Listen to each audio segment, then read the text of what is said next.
मराठांचं भगवं वादळ छत्रपती शिवाजी महाराजांच्या जन्मभूमीमध्ये दाखल झालेलं आहे। किल्ले शिवनेरीच्या पायथ्याशी जुन्नर शहरामध्ये मनोज जरांगेंचं जल्लोषात स्वागत करण्यात आलेलं आहे। जरांगे शिवनेरीवर जाऊन शिवरायांना अभिवादन करणार आहेत आणि त्यानंतर हजारो समर्थकांसह मनोज जरांगे मुंबईकडे रवाना होतील।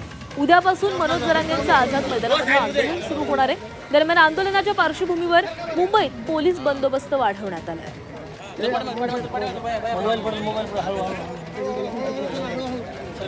आणि या संदर्भात बोलणार आहोत आमचे प्रतिनिधी विशाल करोळे आपल्या सोबत आहेत। विशाल, जरांगेंचं हे भगवं वादळ निघालेलं आहे, आता ते जुन्नरमध्ये पोहोचलेलं आहे। शिवरायांना अभिवादन केल्यानंतर पुन्हा एकदा मुंबईकडे हे संपूर्ण भगवं वादळ आहे ते मार्गस्थ होणार आहे।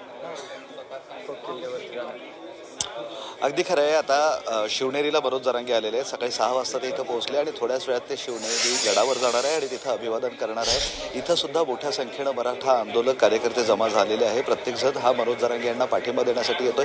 कुठल्याही परिस्थितीत आता आरक्षण मिळवायचं, त्याशिवाय परत जायचं नाही अशी मनोज जरांगे यांनी भूमिका जाहीर केली आहे आणि त्याला समर्थन देण्यासाठी मोठ्या संख्येनं कार्यकर्ते इथे आहे। वाहनांच्या बाहेर लांबच लांब रांगा आहे। खरं तर काल संध्याकाळी मनोज जरांगे पाटील इथं पोहोचणार होते, मात्र त्यांना पोहोचायला सकाळ झाली। अगदी मुंगीच्या पावलांना गाड्यांचं मार्गक्रमण सुरू आहे। इतका प्रतिसाद मनोज जरांगे यांना मिळतोय आणि यातील अर्धे लोक आता मुंबईकडे रवाना झाले।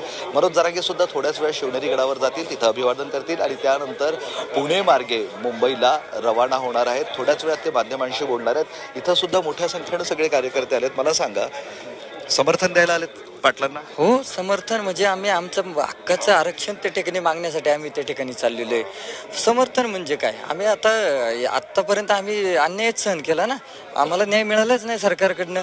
सरकार इकडं म्हणते फसवणूक करते आमची। का सरकारने आतापर्यंत काय फसवायचे कारण होतं? आम्ही आता त्या ठिकाणी मुंबईमध्ये घुसणार, मराठे घुसणार म्हणजे घुसणार आणि आंदोलन करणार। मुंबईत जाणार, आंदोलन करणार? हो, नक्की जाणार आहोत, कारण दादांनी महाराष्ट्राला सांगितलेलं आहे आणि 2 वर्ष दादा सरकारला वेळ देत आहेत, तरीही त्या ठिकाणी अशी फरफट। काल पहा तुम्ही, एवढं पावसामध्ये प्रचंड पाऊस असताना लाखोंच्या संख्येनं दादाच्या एका शब्दावर मराठी महाराष्ट्रातून येत आहेत। तर मोठ्या संख्येने हे मराठा आंदोलक आता मुंबईच्या दिशेने निघालेले आहेत।